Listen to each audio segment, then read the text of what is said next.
Սրբազանը։ Ես ինքս էլ գնացի մայրաթոր եւ մոտեցա այդ ԱԱԾ ներկայացուցիչների հետ ես ինքս էլ սկսեցի խոսել, որովհետեւ մեկ օր առաջ մենք արդեն Միքայել Սրբազանի պաշտպանական թիմն ենք ձևավորում, հասկանալով, որ գործընթացներ են լինելու։ Հասկացա այսպես, իրենք ասում են մենք ունենք քննիչի որոշում, որը տրամադրվեց, ես ընթերցեցի եւ ասեցին մենք պետք է ձերբակալենք։ Առաջարկվեց իրենց, որ քանի որ Միքայել Սրբազանը քահանաների ժողովի համակարգողն է, իսկ մոտ 200 քահանա մասնակցում էր այդ ժողովին։ Առաջարկվեց, որ գոնե քահանաների ներկայությամբ դա չանել, այլ ժողովը երբ որ ավարտվի, Միքայել Սրբազանը դա իր որոշումն էր, ինքը կգնա ամովին կգնա քննչական մարմին։ Քանի որ որևէ մտահոգվելու բան չունի։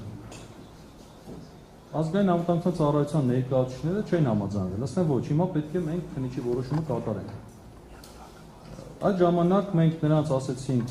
մի վարքյան մենք քննարկելու բաներ ունենք եւ առանձնացանք Միքայել Սրբազանի հետ, առանձին սկսեցինք քննարկել ինչ տարբերակներ կան։ Ես իհարկե շատ բաներ կա, չեմ կարող ձեզ ասել, ներքին խոսակցությունները Միքայել Սրբազանի եւ իր խոսակցությունների եւ մյուսների, բայց ինչ թույլատրելի սահմաններում եք ասեմ։ Տեսեք, կան երկու տարբերակ։ Տարբերակ առաջին, կամովին գնալ, տարբերակ երկուս հարկադրաբար տանենք։ Երրորդ տարբերակ չկա։ Ինչքան էլ մենք հիմա զգացմունքային դաշտում փորձում ենք ասել, որ կար երրորդ տարբերակ չկա։ Միքայել Սրբազան ասեց, ես ուզում եմ գնալ։ Քանի որ գիտենք, որ երկրորդ տարբերակը դա բռնի ուժն է կիրառվելու, որովհետև այդ ընթացքում, երբ որ մենք բանակցում ենք, Միքայել Սրբազանի հետ խոսում ենք եւ այդ ԱԱԾ ծառայողներն էլ դրսում սպասում են, թե մենք ինչ ենք պատասխանելու, այդ ժամանակ ասեցին, որ դիմակավորված ԱԱԾ հատուկ ջոկատայիններն են ներխուժել մայրաթորի տարածքը։ Ես ինքս էլ ճանապարհ երբ որ գնում եի, ամբողջ Էջմիածին քաղաքը լցված էր ոստիկանական ուժերով։ Այսինքն տարբեր տեղեր մեքենաներով ոստիկանական մեքենաները լցված են։ Այդ ընթացքում քահանաները ներողություն մի էսպիսի բաներ դեր ունեցավ, մենք գնացինք քահանաների մոտ, որպեսզի Միքայել Սրբազանը քահանաներին բացատրի իրավիճակը եւ ասի, որ սի իրավիճակ կա։ Մեր քահանաների մոտ օբյեկտիվորեն վրդովմունք առաջացրեց այս վիճակը, իրենք դա վերագրեցին, որ սա իրենց դեմ ուղղված է, սա եկեղեցու դեմ ուղղված քայլ է, որովհետեւ դիտավորյալ հատուկ ընտրել են այն օրը, երբ որ քահանաները կան եւ մայրաթորից բերման ենթարկելու, որպեսզի դրանով նաեւ ինչ որ առումով ջարդեն եկեղեցուն։ Այդ վրդովմունքը եղավ եւ քահանաների մեծ մասը ասեց մենք խորհուրդ ենք տալիս չգնալ։ Երբ որ մենք Միքայել Սրբազանի եւ էլի հոգեվորականի հետ ներսում քննարկում ենք մեր անելիքները, այդ ժամանակ արդեն դրսից աղմուկ լսվեց եւ դուրս եկան տեսանք, որ ոստիկանները փորձում են հրել մեր քահանաներին, որպեսզի ներխուժեն ներս Միքայել Սրբազանի ձերբակալելու համար։ Այդ ժամանակ մենք միջամտեցինք, ասելով մի ուժ կիրառեք, դիտավորյալ մի սրեք վիճակը, որովհետև մենք ձեզ ասել ենք, որ Միքայել Սրբազանը պատրաստ է ներկայանալ քննիչի մոտ, բայց թողեք մենք այդ տեխնիկական պայմանների մասին քննարկենք, որովհետև դուք հիմա վատ վիճակի մեջ եք դրել։ Դուք հիմա այսքան մարդու վրդովմունք եք առաջացրել, մի ավելորդ սրեք վիճակը։ Այդ ընթացքում բնականաբար նաև մեր քաղաքացիները եկան եւ սկսեցին մոտենալ այդ վայրը։ Այնուհետև ներսում կրկին քննարկումներ էր գնում, Միքայել Սրբազանը ինքը կրկին իր որոշումը ասեց, ես ուզում եմ գնալ, ես վախենալու բան չունեմ, ես ուզում եմ գնալ։ Իրավական հետևանքների մասին նա տեղյակ էր։ Ուրեմն, երբ որ դուրս եկան, Միքայել Սրբազանը դուրս եկավ, որոշեց ինքը ասեց, ես լրագրողներին կպատասխանեմ։ Ինքը դուրս եկավ, որ լրագրողների հետ խոսեց, Տեզանի չափերը այնտեղ են, ու ուղևորվեցին դեպի իրենց մեքենան։ Դուք տեսաք, որ ժողովուրդը չթույլատրեց Միքայել Սրբազանին հեռանալ։ Եվ ստիպված Միքայել Սրբազանը նորից վերադարձավ դեպի շենք։ Ուրեմն դրանից հետո կրկին ոստիկանները եւ ԱԱԾ ծառայողները մի երկու անգամ գրող կազմակերպեցին, փորձեցին գրոհել։ Ժողովուրդը կրկին չթույլատրեց։ Այդ ընթացքում ԱԱԾ ծառայողների հետ մենք բանակցությունների մեջ ենք։ Իրենց ասում ենք, ավելորդ մի սարքեք, պատմություն եք սարքում, դիտավորյալ եք անում, մի արեք այդպիսի բան։ Երբ որ մարդ ասել է, ես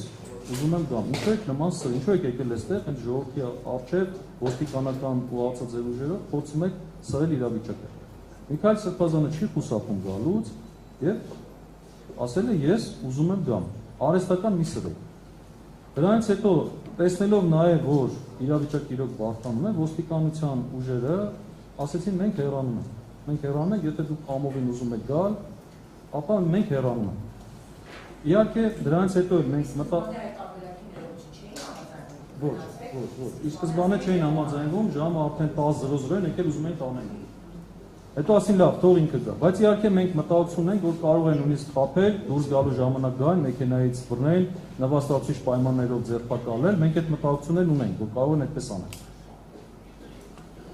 Եվ